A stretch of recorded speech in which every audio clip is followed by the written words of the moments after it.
Hello and welcome to Undercommon Taste. This is a podcast where we create and discuss homebrew content for tabletop RPGs.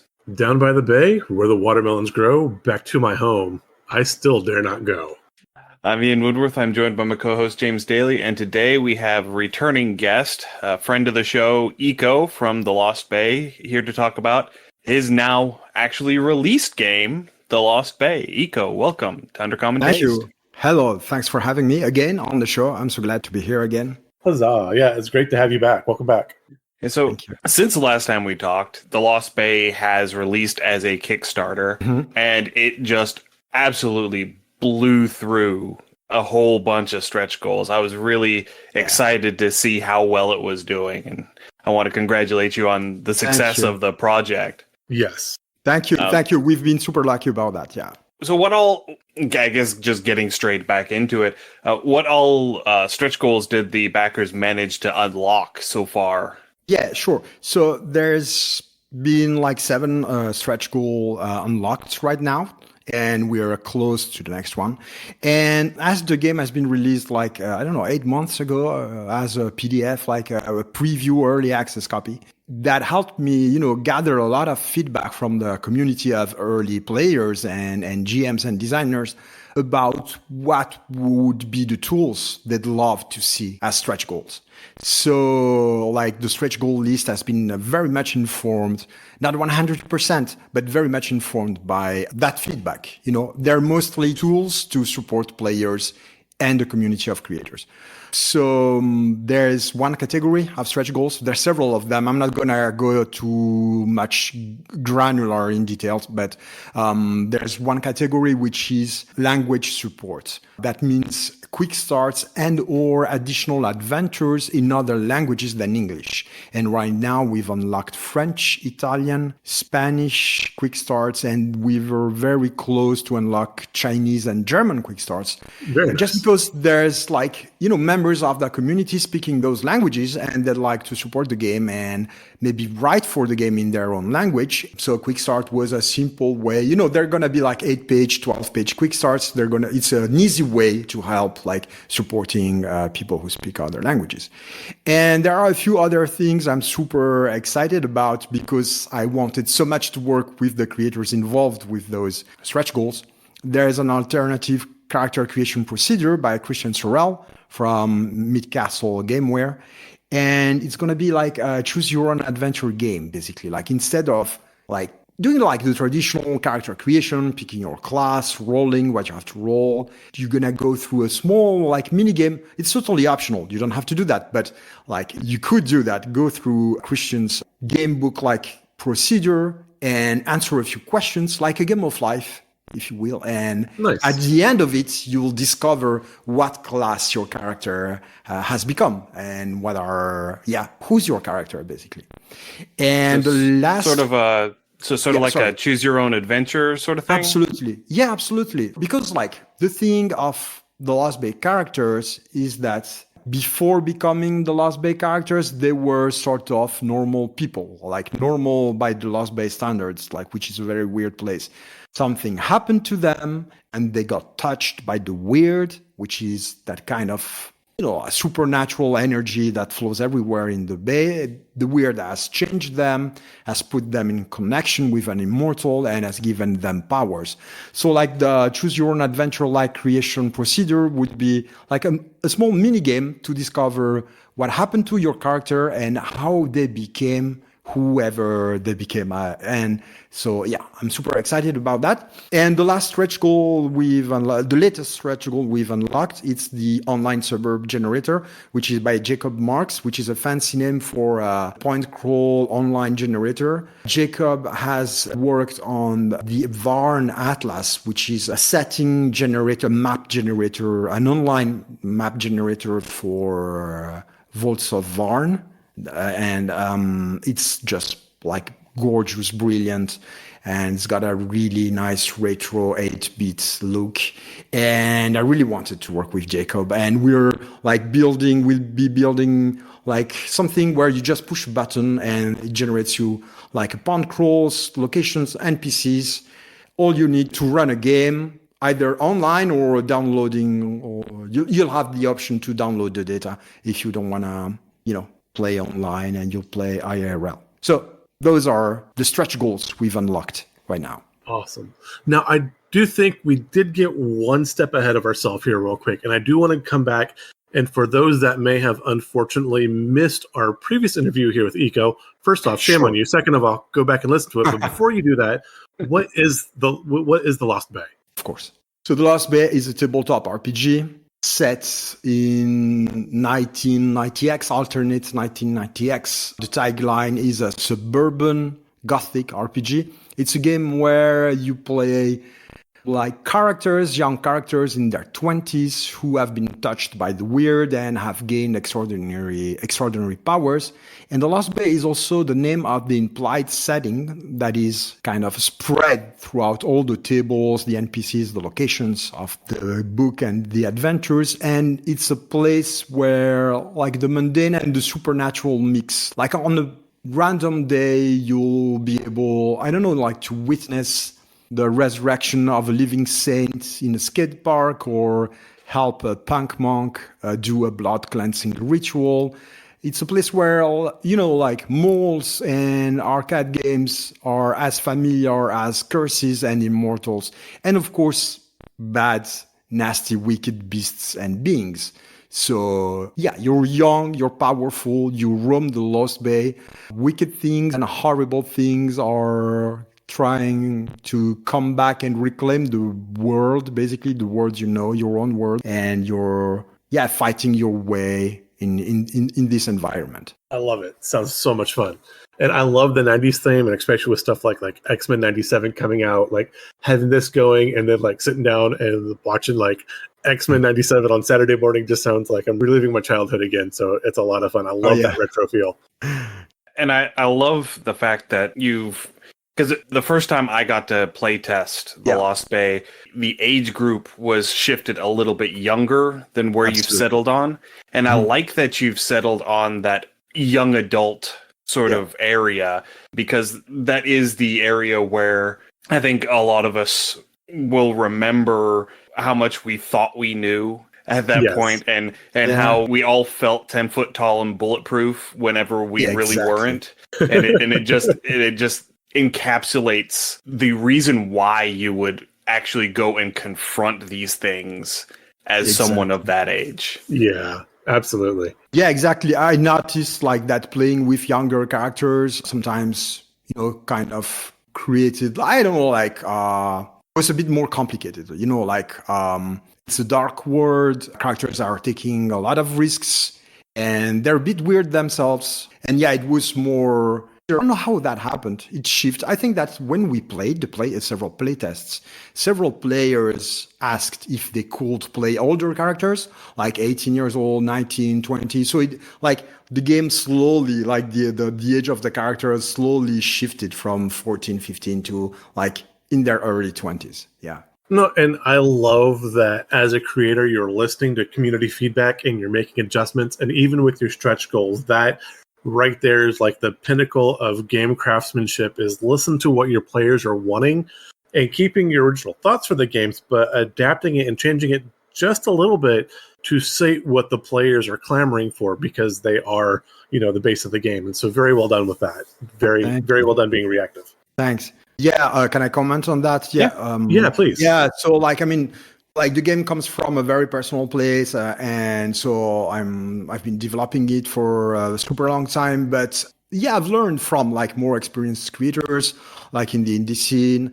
I could name a few Leo Hans, Yochai Gal, Sean McCoy, Han Noor, people who were doing those amazing games, being always in touch with the community. And even for the Kickstarter decisions, is it gonna be a soft book or a hardback book? Almost everything. I'm not saying I'm discharging my own responsibility as a publisher, but I always ask to the community in the server, hey guys, when I'm in doubt or when I'm taking important decisions that change a bit the game, I always check with people. And sometimes there's some hard no's and they're unexpected for me, but I just accept them, and that's super helpful. That helps me reflect on the game and I couldn't have published the game and released it if it weren't for the community support and constant feedback. So yeah, I'm super grateful for that. So I'm on the Lost Bay Discord server, and so I get to see a lot of the questionnaires come out and a lot of the people talking about the projects that they're working on and all that. So one of the things that I've really liked about the Lost Bay so far is that community that has been growing around it. There's a lot of third-party content that is being created for the game. You know, even though it is still very much at its inception, it is just now becoming open to the public at large. What are some of the third-party things that you've seen come across that you've really been excited about? Yeah.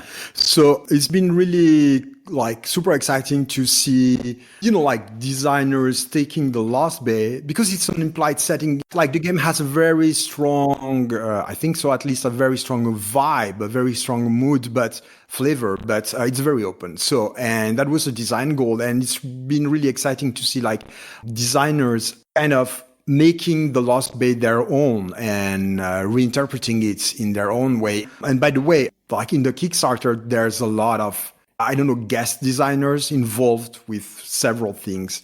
And, but like in the community, there's a few designers that have been like releasing a lot. There's Alan Hall, Rand the Forester, and Kellyn, who have been like releasing their own like vision and interpretation of the Bay, and I dig so much their work. And actually, I run the Lost Bay campaign almost weekly. It's kind of a sandbox campaign, and one of my favorite things is to play third-party modules and to run third-party modules. So there isn't like one module that has like excited me more than the others. I'm just super excited about all the content that has been produced because it's super high quality, because it pushes the game in unexpected places, both mechanically, thematically. Everyone is bringing their own personality, flavor to the game. And I'm doing all I can to support that. I have a small store, so when I can, I buy like small print runs of those supplements. I've included some of them in the Kickstarter in a higher tier. So yeah, does that answer your question? Yeah, no, absolutely. Perfectly. Thank you. Yeah. And now you did mention that some of these other creators have come on officially onto the project and have been associated with the project as it has progressed. And some of them have created supplements that are actually included in the book. Yeah. So there are 4 adventures in the base book that one of them you collaborated with someone on, and 3 of them are guest submissions, if I'm reading that correctly. Yes. So can you just give a very brief overview of those adventures that are included in the book? So actually there's 2 books. There's the core book, which is called The Lost Bay, red cover. You've got the core rules, bestiary, setting, and setting is a lot of stuff like it's exploration procedures, tables. You've got 7 districts, point crawls, solo playing procedure. That's the core book. And then there's the urban legend, like the black book. It's got a black cover. They're both hardback books. And this is where the guest designers' adventures are. So there's a sandbox campaign framework to run kind of a West Marshes campaign in suburbia, in the 90s suburbia, which I'm writing. There's a re-edition of Unit DH17, which is the first module I ever written for the Lost Bay, which is going to be like slightly redesigned and augmented. And aside from that, there are like the guest adventures. And they are from very cool people, and they all bring like very different, not only flavors, but ways to play the game, basically. So there's Decade Orders by Alfred Valli. I guess your listeners probably know Alfred's work. Incredible, mostly solo RPG designer, but not only. Alfred is designing an hex scroll for the Lost Bay. Like the pitch of it is you've met a mysterious person that has given you a mysterious artifact, and your bones have turned into gold, and now they glow at night. The problem is there's a lot of people and creatures who want that gold that is inside you. And they'll do anything to take it, so you'll have to find a way to stop or reverse that transformation. And that's an hex scroll. And I really like that. Like the game originally has been designed for point crawls, just because I'm fond of point crawls, and Alfred is bringing hex crawl on that. There's a heterogony of ends by Watt, the designer behind Cloud Empress, which is kind of a melancholic, small framework, adventure framework, I would say, and small adventure. And actually, as you can feel, I'm not sure about what I'm saying here, because we've been talking with Watt about extending it, because it's so cool. So we've been talking about extending it. So like yesterday or 2 days ago, we've been talking about it would still be in the book, but that would be like a longer adventure with more things, locations, etc. But like the keywords are body mutation, flesh pods, flesh mothers, and I won't spoil it basically, but that's really cool. High school, mellow, flesh and body mutation adventure, basically. Okay, so that sounds like a good body horror adventure. That'd be great definitely in the fall when it's more closer to spoopy season. I mean, you can do body horror any time of the year, but I definitely get body horror feels, towards the fall. So absolutely, that sounds fun. And that feels appropriate coming from Watt. I'm not super familiar with their work, but I know that their game is Cloud Empress, which is a hack of Mothership, and it has lots of very Mothership feels from the description that you're giving. Oh, nice. Yeah, absolutely. Then we have Pyrabytes, which is a cursed Tamagotchi module by Samantha Lee, and the designer behind games like Anamnesis or Outliers.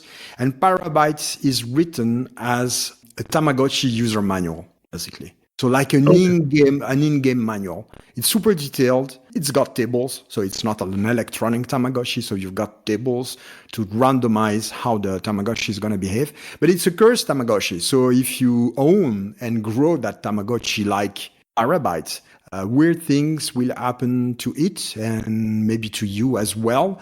And it's a really cool module that can be used to play solo, like as you would do with with a physical Tamagotchi, or to be just like included in your adventure campaign, just as a cool item, or as a whole, like you can build a plot around it. So I really like when, like modules or gaming tools offer, I would say, several ways of playing it. And then there's the Swine, which is an adventure I've played. And I'm not sure if I played with you, the Swine, by the way. We've played an adventure together of The Lost Bay, or couple. But I'm not sure.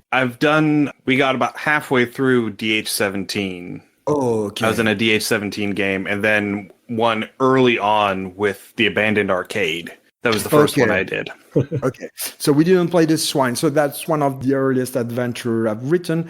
And we're totally redesigning it with Chris Ario. And it's meant to be an intro adventure for The Lost Bay. What does that mean? Like an adventure that it's easy to run, like you open, you run it. It's an intro adventure both for GMs and players that helps you, guides you through all the core rules of the game, where you'll have like opportunities to experience the various things your character can do, the various kinds of bad things you can encounter. So it's survival, escape, slasher like adventure. Like the characters start the adventure locked into a freezer and they have to get away from there. And there's something called the Swine that is after them. Awesome. So it's kind of like the tutorial module on a video game. Absolutely. Like you don't have that like first chapter here. Here's how your character moves, and the fact that that's in a game and it's short and it's easy to. I love that. That is such a wonderful idea. Yeah, and then you end up getting eaten by rats. Well, it happens. Yeah. So it makes me want to spoil things about the Swine. I don't know if I should, but yeah. It's a nasty creature. And the cool thing, like the way we're designing it is like the idea is you're coming back from work, you're excited about testing The Lost Bay, you don't have time to do a lot of prep, it's a new game, just open it, run it. It's gonna go, seamlessly, at least as much seamlessly as possible. Yeah.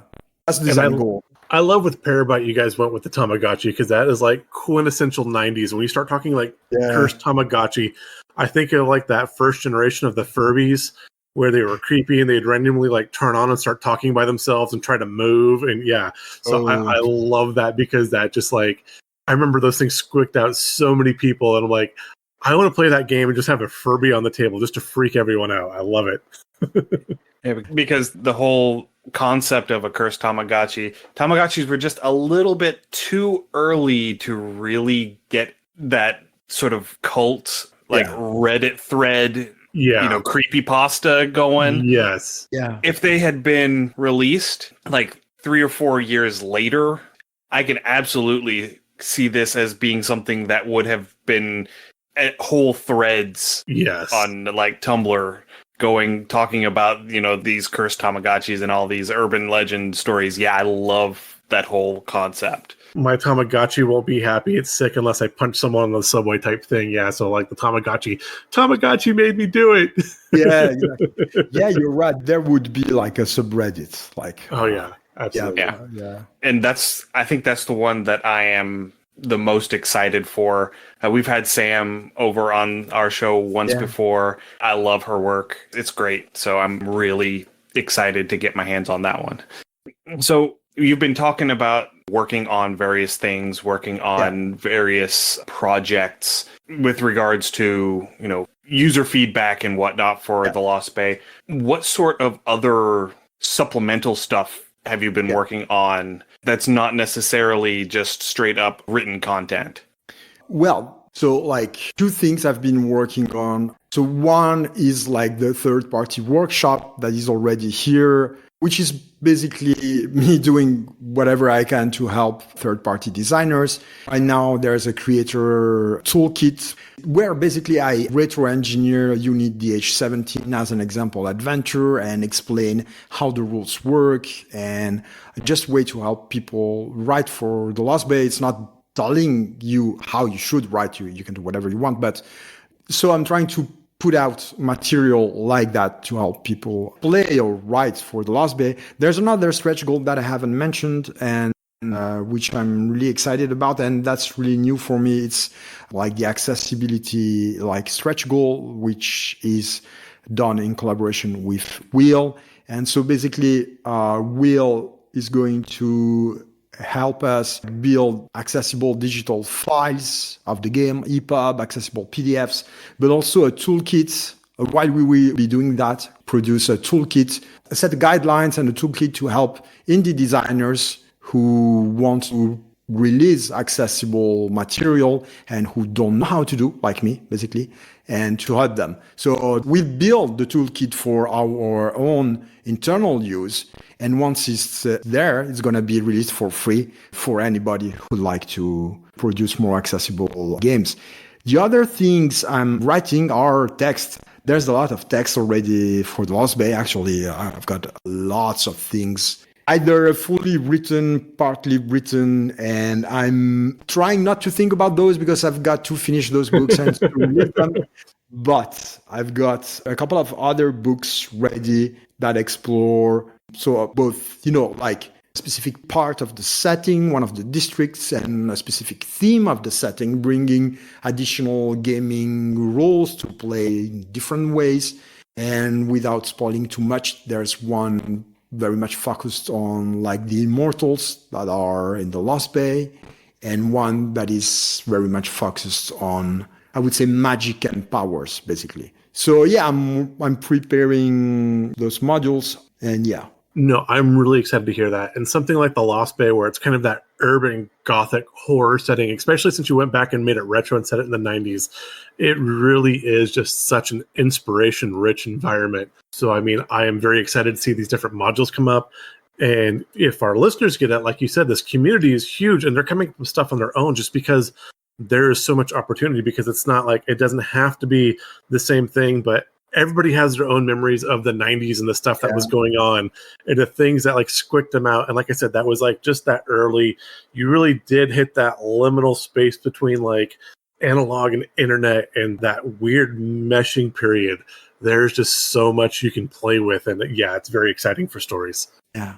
One of the things that I saw a few days ago at time of recording, that I'm not sure if you're ready to have this broadcast everywhere or not. I'm assuming so because you put it out on Twitter, but you've created a Lost Bay character generator. Oh, yeah.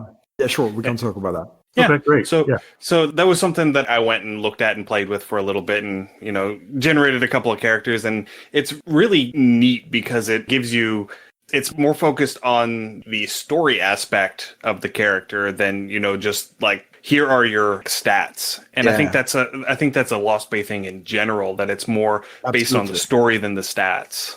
Yeah, absolutely. I've tried to find like a balance where there's kind of, I don't know if I can say OSR, but like post OSR, OSR adjacent, NSR, like indie RPG thing, like with stats and dice you roll, but also like give space at the same time to story elements. And like, I think that in play, you can either push your gaming experience towards just one of those aspects or play both like as a blend of things.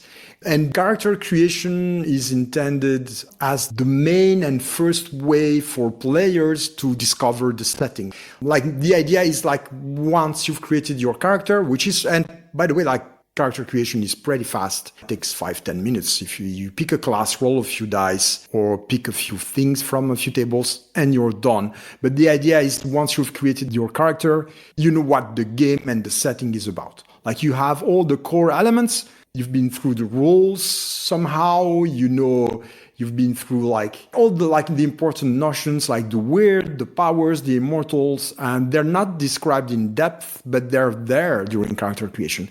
And yeah, I made that character creation generator, which is a work in progress. I'm adding things little by little. Right now, I think there's 4 playable classes. Like your character is generated choosing randomly through among 4 playable classes, and there's 10 in total. But yeah, the idea also was like to facilitate things for people. Like, I don't know, might be daunting. It's a new system. So it's a system based on pre-existing systems, like many indie designers do.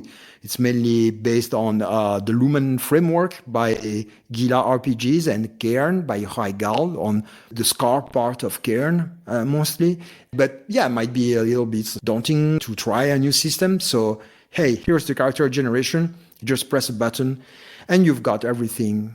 You've got a character, and that was the idea. Nice. And I really like that accessibility aspect of it, because it can be daunting to pick up a new book and try an entirely new game that you may not be familiar with the system. Yeah. It's like, people trying to sit down and play Pathfinder as their first game, and they're struck by this whole big table of options, and you have character creation is this big long involved process, or even Traveler would be substantially greater than that. It can be daunting, and then so just having something like a character generator like this to make that transition easier into getting started into the game is really, I think, very helpful for new players. That said, like the rule set is nowhere near to Pathfinder. It's extremely long. It's probably 4 pages in total, plus a few additional rules. You don't even need to play the game. But can I say something quickly, like go back super quickly on the question? Sure. Yeah, when we've mentioned like the third-party modules and that I am super excited about all of them, I have to say that there's one of them I can't wait to play, honestly, to be honest. That is Diesel Service by Alan Hall. It's included in the Kickstarter, but you can get it on itch right now for, I don't know, $2, $3. It's a super cool adventure about highways, trucks, and gas stations. Oh, And a weird hooded cult doing weird stuff there about, I don't know if I can spoil, but about immortals. And yeah, that's such a cool module. Go grab it on itch, and yeah, it's really cool. I could totally see like a weird truck stop cult popping up somewhere at like a Pilot or a Buc-ee's or something like that. And like, if you've ever been to a truck stop at night and like half the lights are off and they're blinking and it's 3 a.m. and you're tired and you're like, you have no idea. That is a creepy, creepy spot to be in sometimes. And so, that is inspired. I love it.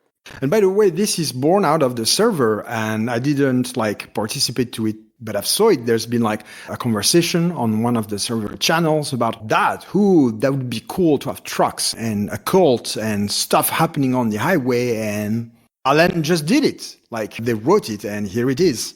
Like they took the sparks that were emerged in the server and wrote it. Yeah, no, you could do a lot of stuff like that. I mean, like I said, you could do like just a whole like, creepy space cult type thing. Not like outer space, but like environed space. I mean, if you wanted to get really gritty with things like that, unfortunately, human trafficking is a thing.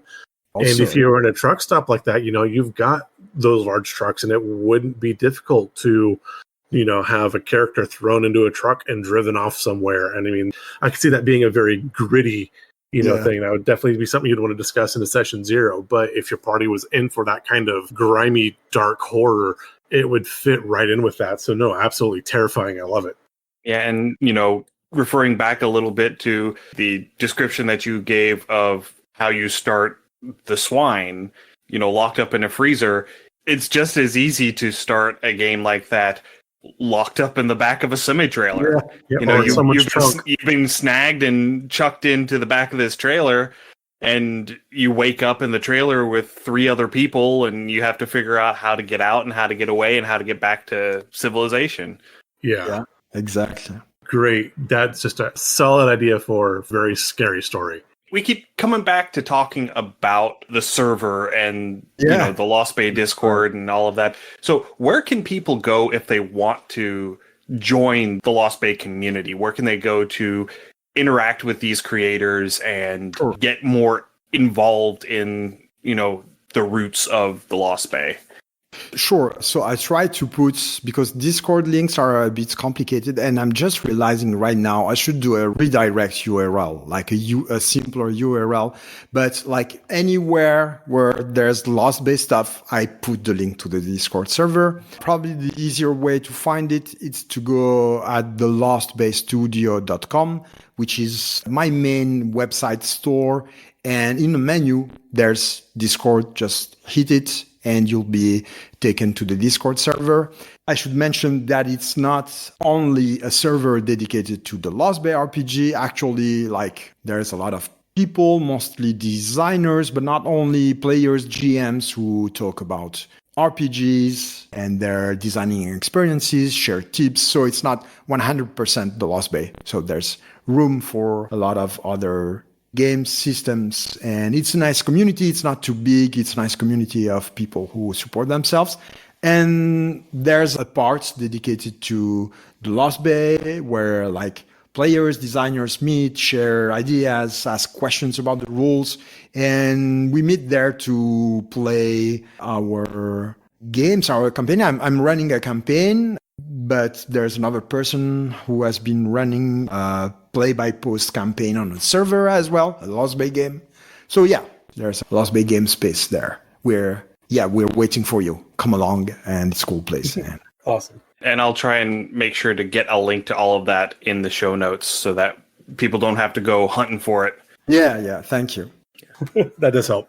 So as of recording, the Kickstarter is still going. I think we've got about 5 or 6 days left. Yeah. But by the time this episode comes out, the Kickstarter will have finished. Where can people go if they miss the Kickstarter to get a copy of the game? Pretty easy, thelostbayrpg.com. That's like the redirect URL that will take you to whatever place where you can find game. Right now, it's pointing to the Kickstarter page. After the Kickstarter is finished, it's going to point to where you can pre-order the game, and that will be on our website. So it'll take you to the page where you can pre-order the game. And later on, when the game is released, it's going to be just like the central hub for everything related to the Lost Bay. So yeah, thelostbayrpg.com. Right. Well, I think that does it for my questions for today. James, you got anything else? No, I mean, we've covered a lot. It's been super exciting. I'm really excited at how well this has taken off and how it's grown and kind of taken a life of its own. Yeah, and I did want to also comment on how I love how you have managed to get all of the multilingual support for the Lost Bay. I get that a lot of that is coming from you being in Europe and you having all of the multilingual connections there in Europe. And that gives you an advantage over someone like us being Americans and, being in a nation that is predominantly English. And so Yes. it's harder for us to get that sort of multilingual support. But I love that the community is so diverse and that the community is able to support that organically. And I love that about the whole game. Yes, I agree with that 100%. That is a wonderful thing to see. Thank you. All right. So that brings us to the part of the episode that I know I always look forward to, where we do the monster mashup. Yeah. Yay! We need like theme music.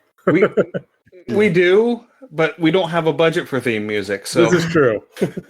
so Nor musical we talent of our own. So well, I have musical talent. I just don't have composition talent. That's, fair. That's the difference. All right. So, Iko, if you are ready to get started. Absolutely. My dice are ready. Excellent. Can you give me a D4 for locomotion? Sure thing. 3. 3. 3. It burrows. Okay. Ooh. We're starting off a little spoopy. I like it. Yeah. Yeah. Okay. Next up is a D6 for what does it eat? Ooh. Potatoes. That's a 6. Ooh, I like this. This is already giving us some good Lost Bay vibes. It feeds on ephemera, souls, Ooh. psychic energy, magic, etc.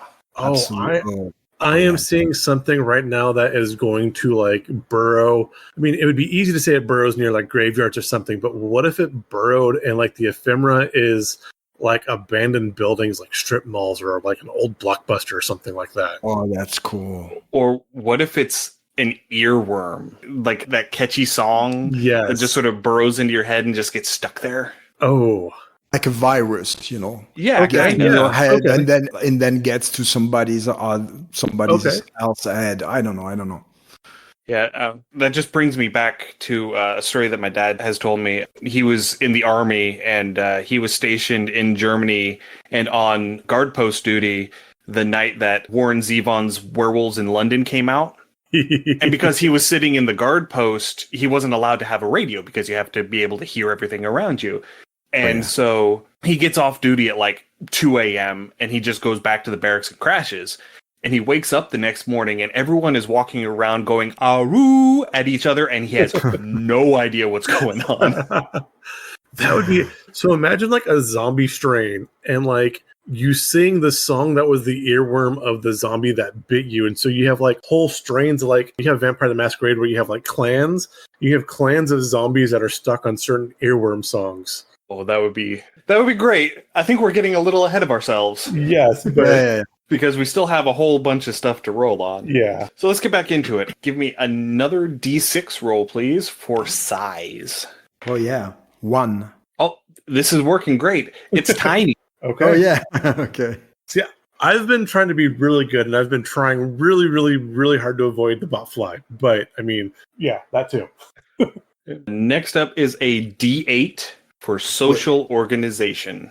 Is it eating your brain? Like I mean, it could be. It could be at this point. Yeah, I mean, it's Yeah. burrowing. We don't say it doesn't have to burrow in earth. If it was in your brain, that would be plenty of ephemera. Yeah. Yeah. I mean, it could just be feeding off of the electrochemical energy going on in your brain. Yeah. Eating your memories and Oh, maybe- yeah. Yeah. and you'd forget like the meaning of words and who is who. You wouldn't recognize faces and stuff. That would be terrifying. Or Yeah. potentially like eating emotions. Oh Yeah. yeah. Yeah. That's Yeah. terrifying. That's I terrifying. like the idea of eating the memories, though, because I mean, if we rolled this out for like a tabletop thing and you had like an intel modifier, this would like slowly decrease your intel modifier over time, Yeah. which would be terrifying, especially for certain classes or certain things.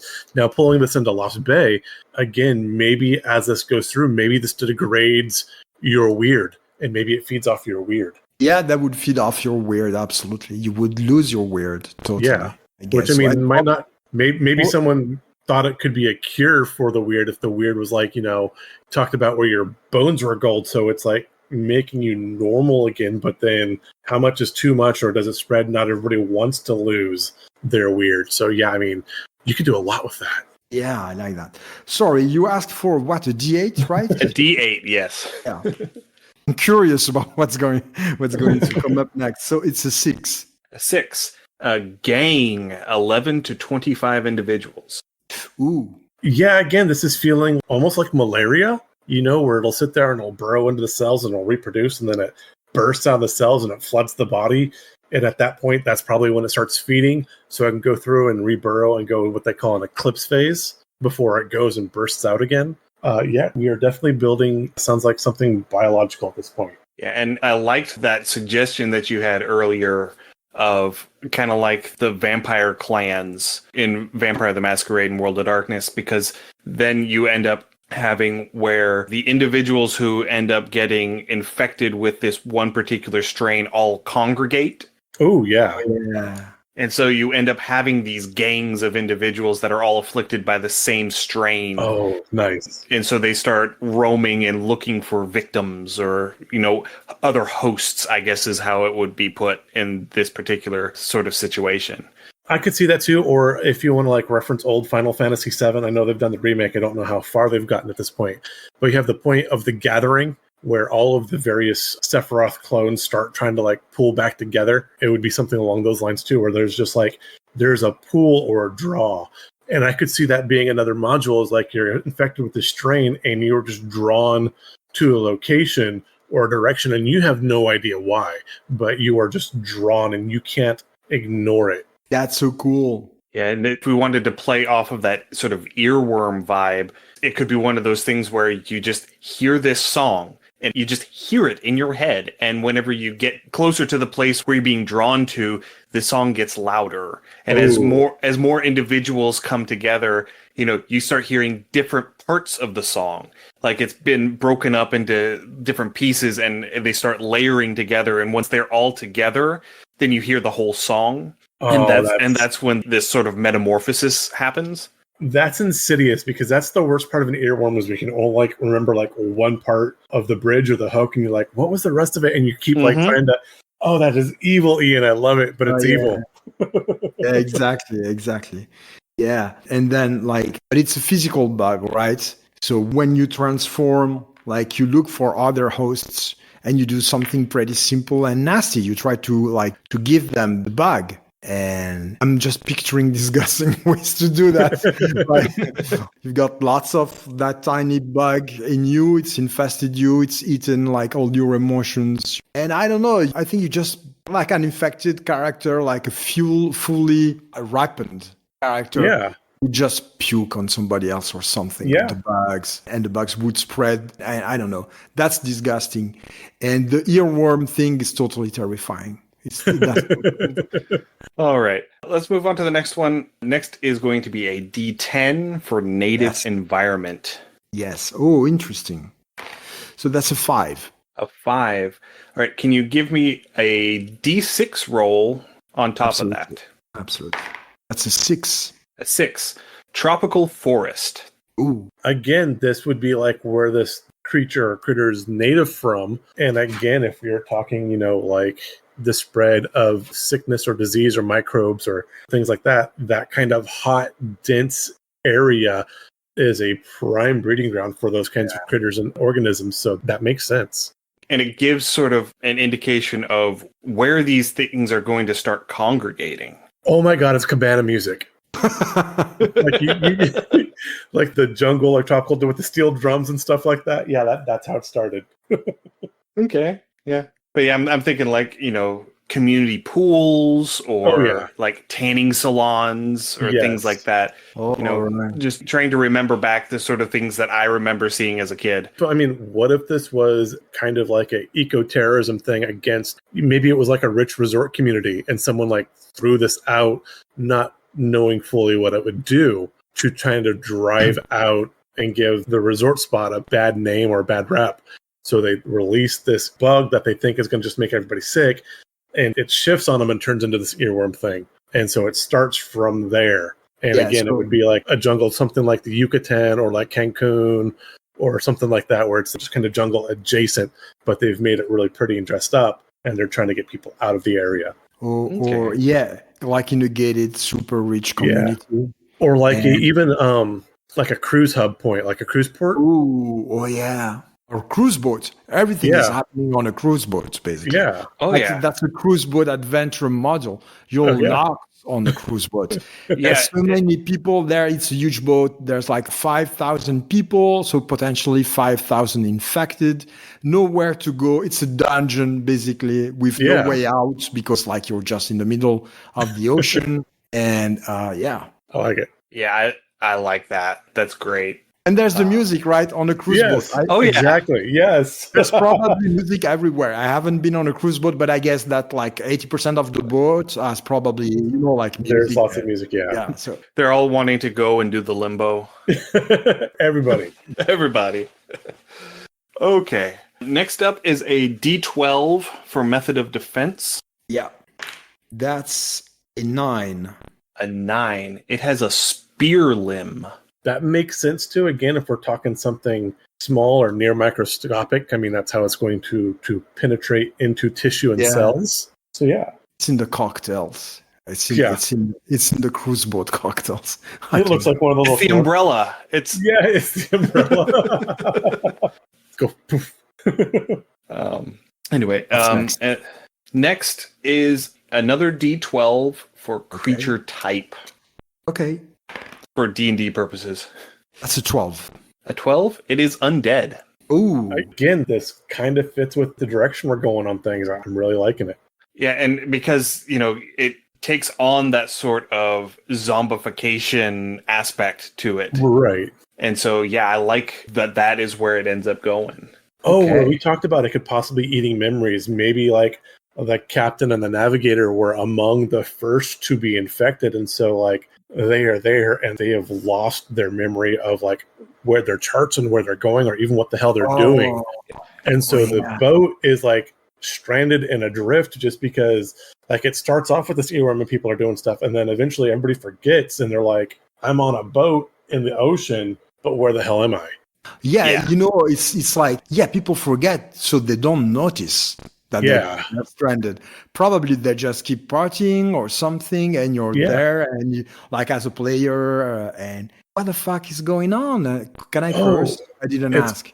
Yeah, I mean, you could almost turn it into a bacchanal, kind of like the Lotus Eaters in exactly. I was thinking about that. Yeah, absolutely. Yeah, I love it. Yeah, especially if we go towards the it consumes your emotions, so you just slowly just stop caring. Like maybe joy, maybe happiness is the last thing to go. Oh, that is so we have a bacchanal pleasure cruise. That is vicious. That is really scary. That is absolutely something an evil character would create. I should have made this years ago. So, you've got like your scaffolding for the Lost Bay module here. Basically. Yeah. All right. Next is a D20 for quirks. Yes, I love quirks. That is 13. 13. I don't know how we're going to do this one. Digs/creates pitfall traps. Again, that might be maybe you get like pits in your skin. Oh yeah. And people, when as their senses are dulled, maybe revulsion is one of the first things to go. So if someone does get to a critical mass and they do vomit where these things are, they don't know to be put off by that. So they just meander through it. And as they get to a point, it's creating these pits and the lesions in their skin. Or maybe that's how it's transmitted. Oh, yeah, that could be a way too. Just like a weeping open sore. Yeah. Oh, yeah. Okay. Yeah, that's disgusting enough to make sense. I like that. Yeah, absolutely. Okay. And now we make it weird. Okay. So because it's not weird enough, right? No. Never. So if I could please get a D100 roll. Yes, absolutely. So that's a 74. 74 is considered good luck, and the locals avoid hurting them at all costs. Again, that ties in with it was designed to try to get the rich people out because they were encroaching. So like it was that, resort point or the cruise point. And so, for them, because they know to kind of keep away from it, but it's also keeping people out of their area. So it is good luck for them. Yeah. Okay. Can I suggest something? So like these are tiny bugs, right? And at some point, like I was just imagining that somewhere in the boat, like in the back room, on a small forgotten liminal space, there's like a bunch of those, like hundreds hanging from a ceiling or something. Okay. And like, they come from there, they go back to there. I don't know. Like, and that thing, like that piñata of bugs, is like, almost like worshipped. It brings good luck. So people Okay. won't allow anybody to destroy it because it's just, I don't know. No, I like that. And that kind of reminds me we have something coming up here in the southeastern United States. We have our cicada blooms, and we're supposed to have a really big one this year where all the bugs are going to come out and scream. But also, too, we talked about this, each your memories and your emotions. And we've said that, revulsion and fear are among the first to go. Joy is the last to go. Yeah.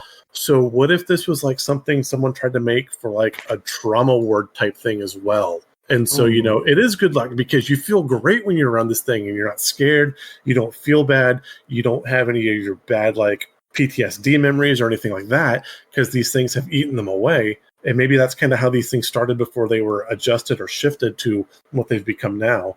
And then two, so if you found like one of these nests and when you first encountered them, if it was unaltered, then maybe it did make you feel a touch euphoric because again, it would start eating away at those worries. That's cool. Yeah. All right, James, do you want to do the second roll or do you want me to do the second roll? I'll let you go ahead and roll it. All right. Second roll, we've got a 57, which is extreme sexual dimorphism. Oh, wow. Male and female of the species are vastly different. Oh. Maybe that's the difference between like the one that is good luck and the one that is invasive. I wonder if the female is the one in the port town that the locals take care of, and this is all like the male drones. Yeah, I could see on that. this ship. Yeah. Oh yeah, that's I cool. can see that. Okay.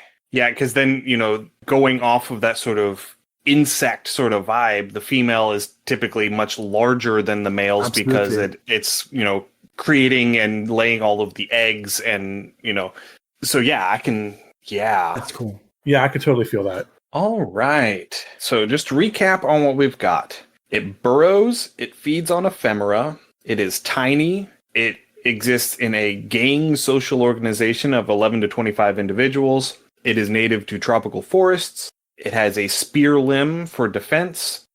It is an undead creature type. It digs or creates pitfall traps, which we have sort of creatively defined as these sort of weeping lesions that help it reproduce. Yeah. It is considered good luck by the locals, and they avoid harming them at all costs. And it displays extreme sexual dimorphism. Yeah. Also with the locals, we could also take it, the locals are those that are infected. And so those that are infected are almost like the fungus that turns the ants into zombies. And so if you're infected, you're doing whatever you can to keep these things up and alive because they are kind of like pulling the puppet strings. And so whatever memories they do have go to maintaining the colony, as it were. Yeah. Okay. So do we want to call it an earworm or do we want to name it something else? I'm okay with calling it a earworm. That is fitting and terrifying on its own. I find the name like itself, earworm, like pretty terrifying. Like, right. Yeah, because it seems, on the surface, seems like this sort of just innocuous term that we just use without thinking about it. But whenever you stop to actually think about it, it gets real squicky real fast. It does. Yeah. When it's an actual earworm, that's really scary. Yeah, absolutely. Okay. Well, that was great. Yeah, terrifying, but great. That was cool. So here at the very end, I wanted to go ahead and give you a chance once again to plug your stuff. Where can people go to find you and your different media? I know that the Lost Bay podcast has finally started back up again. Yes. So where can we go to find all of that? So thank you. And like right now to find, or after the campaign is finished, to find the Lost Bay game, just go to thelostbayrpg.com or go to thelostbaystudio.com where you'll find links to pretty much everything that I'm doing in the RPG space, the Discord server, my social links to Twitter, the podcast, the zines I distribute, like everything. You'll find it at thelostbaystudio.com. That's kind of the central hub where you'll find everything. All right. And we'll include a link to all of that in the show notes for everybody. Well, thank you, Eco, for joining us again today. We've had a great time. Yes, it's always great when you're on. Thank you. Thank you for having me. Thanks. That was super fun. And thank you, everyone, for listening. If you have any comments, suggestions, or ideas, please send us an email, undercommontaste@gmail.com, or come over and join our Discord and talk to us directly. You can find a link to the Discord in our show notes. We're also on Facebook, Instagram, TikTok, YouTube, Twitch, Blue Sky, and Mastodon. I don't post on any of those nearly as much as I would like to, but we're there at Undercommon Taste on all of those. We are on Patreon, patreon.com/undercommon taste. That's where our write-ups go. If you want to help support the show financially, you can go and become a patron, or you can come over to our itch store, undercommontaste.itch.io, and pick up our liminal horror adventure Beneath the Lake or my solo RPG Forever Home. If this is your first time listening to us, welcome. We're so glad you found us. You can find our other podcasts on your podcaster of choice. We're on Apple, iHeartRadio, Google, Spotify. Again, as always, please subscribe, give us a rating and review. This helps increase our visibility and lets us know what you want to hear more of. Thanks again, everyone, for listening. Stay safe, and we will see you all again in 2 weeks. Happy gaming. Thanks for joining us for another episode of Undercommon Taste. Our theme song is Massacre Ann, written and performed by Mary Kroll and used with permission. You can find Mary online at marykroll.bandcamp.com or on Patreon at patreon.com/Dr. Mary C. Kroll. Our logo is by David Sutherland. You can find more of David's work on deviantart.com/David Sutherland or on instagram.com/Willex_73. We'll be back in 2 weeks, so stay safe, and we'll see you then.